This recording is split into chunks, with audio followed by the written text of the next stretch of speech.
Hey there, this is John from Heroes and Legends, and welcome to part 2 of the Battle for Zendikar full set review. Today we're going to be looking at all the blue cards in the set. Yesterday we looked at all the white cards. You can check that out in the playlist. But every day going forward we're going to look at a color, and then the last day we'll look at all the colorless and multicolor cards, and hopefully get you prepared for the pre-release, which is now a week away. So pretty exciting. We'll have a new set very shortly. So having said that, if you're new to the channel, definitely a good time to subscribe so you get every part of our set review. And now, without any further ado, let's jump into the cards. First, we have adverse conditions. So I like these type of effects, these kind of sleep effects. These are good in limited, and this one's especially nice because it gives you a 1/1 Eldrazi token as well, so it kind of helps with your ramp. You're going to see in blue, there's definitely a token strategy that's going to partner very well with green, and they also get a lot of these green Eldrazi tokens.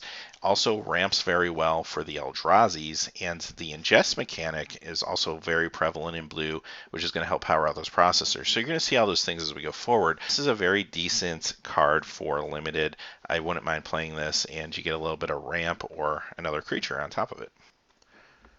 Next is Anticipate, and this of course is a reprint from Dragons of Tarkir. You know, I'm a little surprised this doesn't see a little more play than it does. I think it's a really good card, and they don't make cards like Ponder or Brainstorm anymore, so this is the best you're going to get, but I think it's still decent. So I know it's seen a little fringe standard play here and there, but I'm a little surprised it hasn't seen a little more constructed play.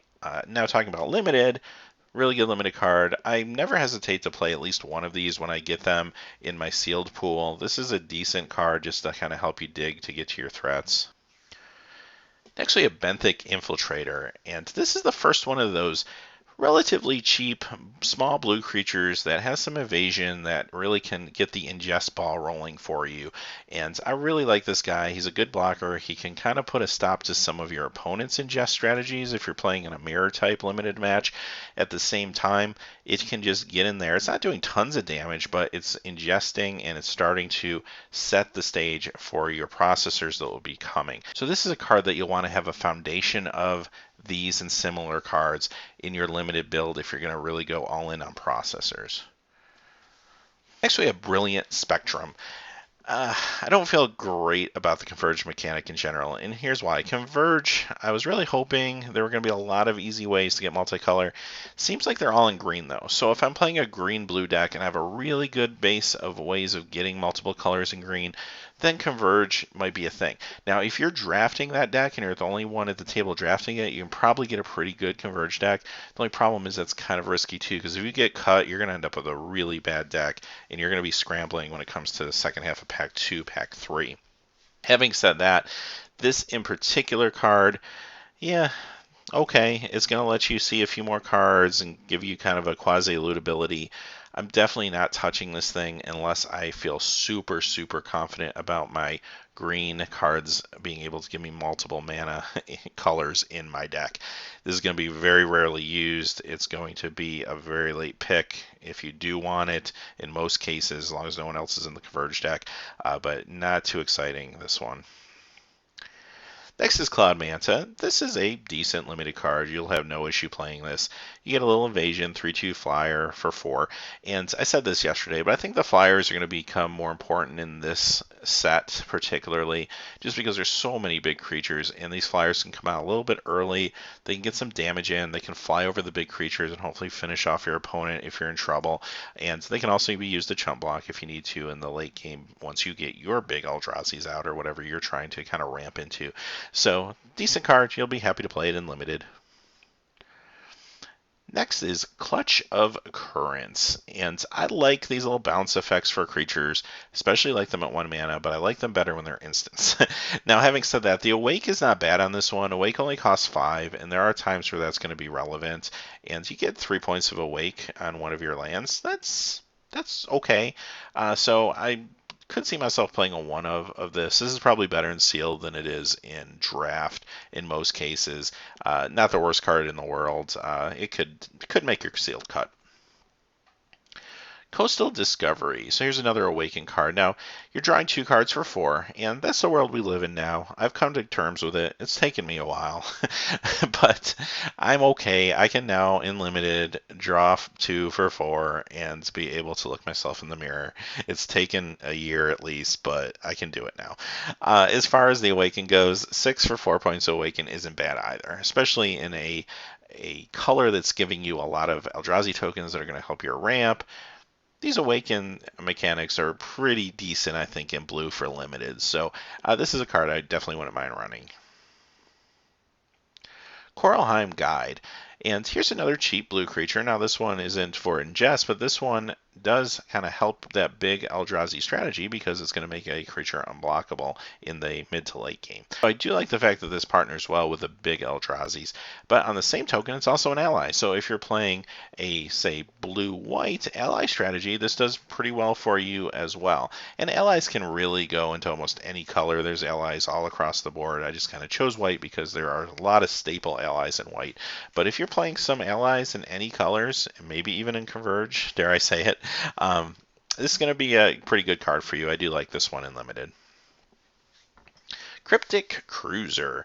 And here's your first processor of the bunch. And this one is okay. This isn't the most exciting processor out there. It's going to give you a 3/3 for 4, which is just fine in Limited. Those aren't horrible stats. It may or may not make your cut on that alone. If you have a lot of those small ingest creatures I mentioned before, then it becomes a lot better. And you might be able to pay a little mana and tap some creatures. But there's also so many better things you can be doing with your creatures that are processors as opposed to this, because obviously the amount of times you're going to be able to process is limited. Tapping a creature is just fine if you're trapped in a corner and need to defend yourself, or if you need to get in for some lethal damage, but it's not always going to be super relevant compared to some of the other effects. So this one is kind of give or take for me. If I'm looking for another processor, he's going to be there. If not, there's probably other things I can be doing. Dampening Pulse. Yeah, this one is pretty painful for me. This does nothing for me in Limited and Sealed and anything. It has such a minor effect, and it costs 4, and it's an enchantment. You're basically taking a turn off to play this. I don't really know who this card's for or why it's there. Don't play it. Just skip this. Next we have Dispel. This is a reprint, of course. Dispel's always been good. It's especially good, though, in probably Eternal formats where there's a lot of crazy instant spells going around. Not as good in this format because there are some good instant spells, but not a whole lot. So, quite honestly, this is a good sideboard card in Limited more than anything. Could be a sideboard card in Standard if there's some instance out there that the blue deck's trying to protect against. Remains to be seen in this metagame, of course. But other than that, pretty much relegated to your sideboard. Drowner of Hope, and I like this card. Now, this is a good limited kind of power creature. Costs 5 for 6, but at the same time, you also get 2 1/1 tokens, which are either going to help you ramp, maybe let you tap down creatures, or just simply be extra power and toughness on the board. So you're getting 7/7 of power and toughness. Really like this guy. Now this is a rare, so you're not going to see tons of him, unfortunately. I feel like this would have been a good uncommon. I don't know, maybe it would have been too strong or if too many of these were floating around, but it's a good limited card for sure. Next is Eldrazi Sky Spawner, and this is a little flyer. It's 2/1, and it's got Devoid, but it also gives you another 1/1 token, so that's not bad. You're basically getting 3/2 power and toughness, and 2 of the powers in the air. So I do like this. It's at the common level. It's just a nice little 3-drop for your deck. Not always going to make the cut, but it's a pretty good 3-drop, I think, in most cases. Exert Influence. Yeah, this is here. Again, this is at the rare slot. I don't know. It probably needs to be rare because it is a gain control effect, but at the same time, you're going to jump through some hoops to make this work. Again, I would think about playing this as long as I was playing blue-green and I had a strong base to get some of my multiple colors and I felt confident that I'd be able to do that, then it's okay. But you also have to remember, too, The best you can do with this card is 5 power or less. And there's a lot of huge creatures, and you might have 7/7, 8/8s, 9/9s, 10/10s staring you down, and this card all of a sudden doesn't do anything for you. So I don't know. This one I'm not super excited about. In the right limited deck, I might run it, but it's going to be pretty rare. Next is Guardian of Tazim, and this is a much better limited card. This seems to be the theme here, back and forth. So now this one is a 4/5 flyer for 5, and that's good and limited on its own. But the fact that every time you play a land, you can tap a creature, or if you play an island, they don't untap that creature in their next untap step. That's pretty cool to me. I do like this card. It just gives you a lot of aggressive ability to just get in there and attack and tap down some creatures. So this is a real nice limited card. Halimar Tidecaller. So this card is begging to be in a kind of Awaken theme build. And if you do get some Awaken, or even if you have a man land, you give those lands flying, that's pretty cool. And it only costs 3, and it's an ally, so it synergizes with other allies if you're going down that route. So this card is pretty cool. Not always going to make the cut. If you don't have a lot of reliable Awaken and you're not doing anything really super special with allies, then you might not be playing this. But if you're in one of those fields, you'll be happy to run this in your deck. And on top of that, you also get a little card advantage if you are able to pull an Awaken card back from your graveyard to your hand. This does a lot of things. It's pretty good. Next is Horribly Awry, and this is the first card that I really feel like we've seen so far that we can start talking about Constructed with, because this is a pretty good one. So let's talk about Limited first. This is a good limited card. It's going to counter some things for you, and it's going to help you get your processors moving by exiling a card, so I like that. Now, there's a lot of big things in this format, so it's not going to be able to touch those big Eldrazi's, but it can get a lot of the little enablers. There's going to be something you're going to be able to use this card on, so it's pretty decent. Once you look at Standard, guess what? This counters Siege Rhino, so that alone is going to make it Standard playable, even if it's just sideboards. So you'll see this in Standard to try to stop the Abzan force that's been coming at everybody. As far as Modern goes, is this thing Modern playable? Perhaps, I'll say as Modern develops, it's becoming cheaper and cheaper as more cards kind of go into the card pool.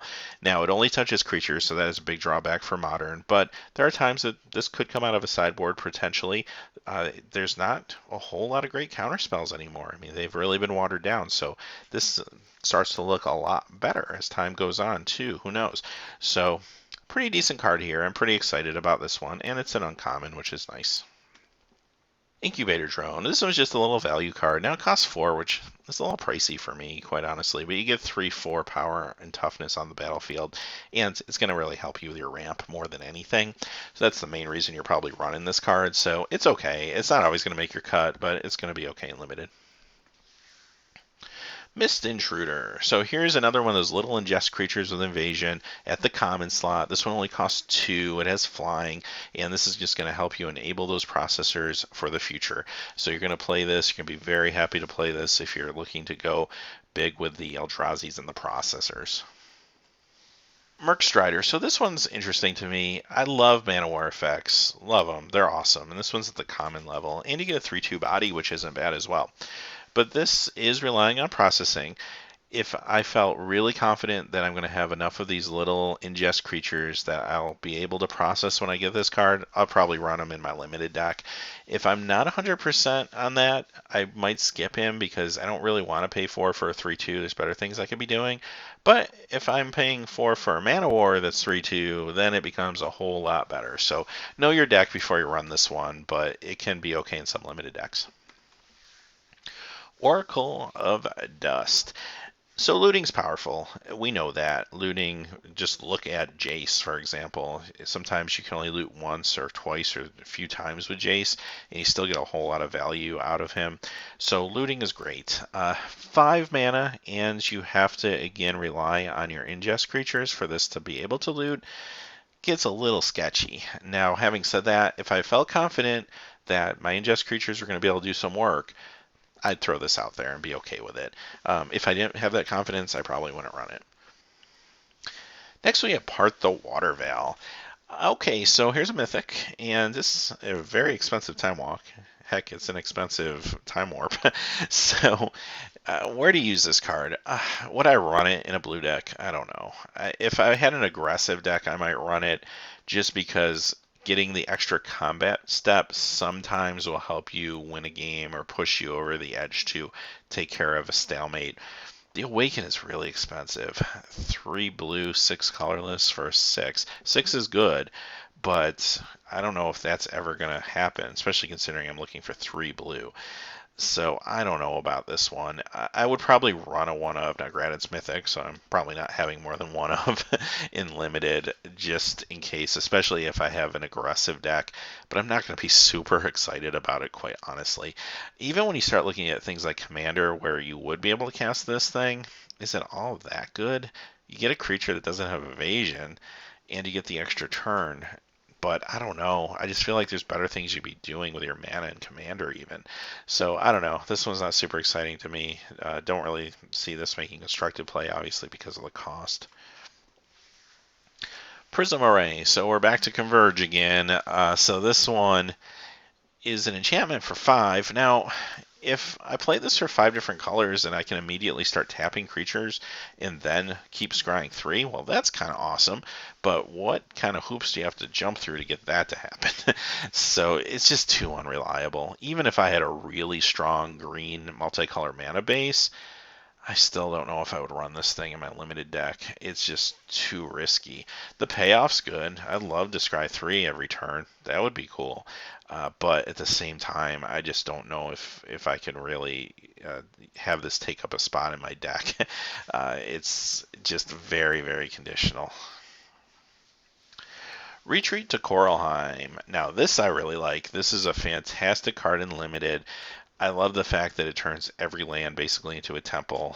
That's awesome. And the other ability is not irrelevant either. At times that will come in very handy. But this, it costs 3. It's an enchantment. I'm usually not a big fan of taking a turn off to play an enchantment, but if you play this after turn 3, you still get an ability if you have a land to drop, so I like that a lot.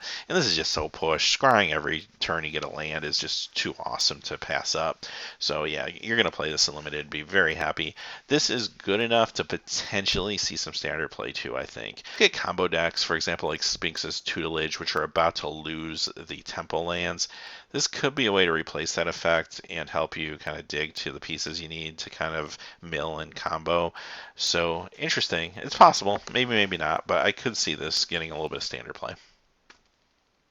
Royal Mage's Trick. So this cantrips, I guess. That's good.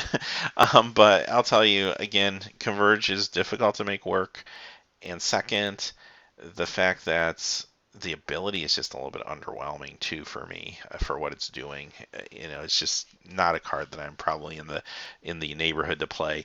Even if I felt like I had a good Converge deck, there's probably a lot better things I could be doing with my space. Next we have Runation Guide. Here's another little ingest creature. This one's an uncommon though, so it won't be quite as frequent. But it also gives other colorless creatures you control +1/+0, which is kind of nice on top of everything else. So again, nice little complement to that processor deck, and really helps to get those processors moving in the mid to late game. Rush of Ice. I'm not super excited about this one. I do like the tap effects like I mentioned earlier, but I do like them better instant speed. And I usually like to get 2 creatures instead of 1 out of it. So it's okay, but the Awaken effect, you pay 4 for a 3. That's fine too. Obviously, that's really what you want to do with this card. I'd feel kind of cheated if I played it just for the 1 blue. But if I can Awaken with it, it's not the worst thing in the world, although 3 points of Awaken for 5, I don't know, it doesn't seem super great either to me. So I think in most cases I'd probably be skipping this one. Savage Drone. So again, this is just a 1-drop little ingest creature. It's going to help you get some cards milled so your processors can eat them up later. And hey, if it dies, you get to loot. That's not a bad thing. So yeah, very playable limited card. Scatter to the Winds. So it's a hard counter. I talked a lot about this when it was spoiled.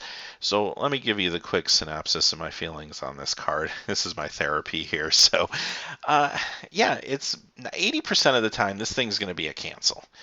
And what's making me a little crazy about this card is it's at rare. I mean, cancel has been a common. So I don't know. Is it the fact that it's a hard counter and they're trying to kind of not make those as prevalent in the limited game? Yeah, probably. Especially in this environment where you want players to be able to play their big battle cruiser magic. You want to be able to put down your huge Eldrazi's without someone just saying, counterspell. So they're trying to not put too much of this into the game for limited. And I totally get that, and that totally makes sense. But from a constructive point of view, it's just painful to see this type of effect in rare. So anyway, I'll get off my soapbox. That's what I have to say about that. As far as the Awaken goes, you're paying 6 for a 3 now. All of a sudden, 2 blue and 4 colorless. That doesn't feel really good. That's not a whole lot of incentive to run this card. But the fact that it is a counterspell for 3 is an incentive enough. You're going to play this in limited. You're going to be more than happy to be able to hard counter something when the time's right. And counterspells are not really prevalent right now in the game in general, so this could definitely see play in standard just because there's no other options out there, and it is a hard counter for 3. It's definitely not a horrible thing. So yeah, that's Scatter to the Winds. It's actually a good card. I don't know, bothers me that it's at rare. Next is Spell Shrivel, and I do like this counterspell as well. This is a fine card. I don't mind playing this at all in limited. It's not going to always work for you if your opponent gets a lot of extra mana or they're able to maybe sacrifice some of their Eldrazi tokens, but at the same time, it's going to do enough for you. You're going to be able to get a few little creatures, and there's going to be times your opponent's not going to necessarily want to fight over it because they have other things to do with their mana. So this is going to be fine for you. And on top of that, it's going to help your processors. It's going to exile the card, which is pretty cool. As far as standard goes, could this see some standard play? Again, counterspells technology is pretty weak. It could show up in there. It's actually probably better in the standard environment because you probably wouldn't see as many, say, Eldrazi tokens floating around and stuff. So could see some standard play. Tide Drifter. This one has a very specific purpose, I think, although I do think the art's really cool on this, I will say that. This is just to slow down the game in limited. You're only playing this if you're trying to power out some big Eldrazi's and you want to buy yourself some time. It's also a good sideboard card if your opponent has some small ingest creatures you need to protect yourself against getting your cards milled, then it's okay, but that's kind of its niche role. Other than that, you might skip this one. I do like the fact that it gives other colorless creatures +1. That's not irrelevant. It's a little bit defensive in what will probably be a more aggressive environment, but at the same time, yeah, it's there. Tightening Coils. These effects don't get me super excited usually. Now, I will say this one's pretty cheap. It only costs 2, and it is going to be able to deal with a threat, maybe a flyer that you have no other way to deal with. So it's good. It's more of a sideboard card for me, though, probably in the unlimited game. Ugin's Insight. Now, this is one I like. It costs 5. You get to draw 3 cards, so that's fine and limited. I'd be more than happy to do that. But it's the scry effect that really puts it over the top. It's not 100% reliable. It's going to be based on what you have. But even if you had just something on the board that costs 2, scrying 2, and then drawing the 3 cards is pretty cool. I would take that. So the scry just makes this so much more powerful.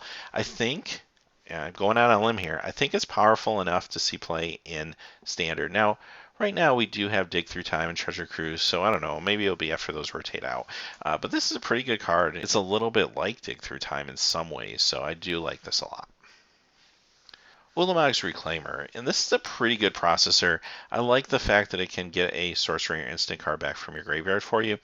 It's not a Snapcaster Mage, obviously, but you know what? I don't mind this one. I'm going to pay 5. I get a 2/5 body. That's okay. And then I can pull maybe one of those counter spells back to my hand or something like that. That becomes pretty good. Even if I don't have a super strong ingest foundation, I'm probably going to try to run this guy. I think the upside is just pretty strong there in limited. Wavewing Elemental. So this is part of a cycle of cards that really are giving you some pretty nice creatures with this landfall ability. This one's no exception. I don't mind paying 6 in limited for a 3/4 flyer. It's not super exciting, but it's okay. It's the landfall ability that really puts it over the top. So I throw down a land, and now I'm attacking in with a 5/6. If I happen to be able to play, say, an Evolving Wilds or something like that, then it gets even better. So I really like this. This is a pretty cool card, and it's at the common level.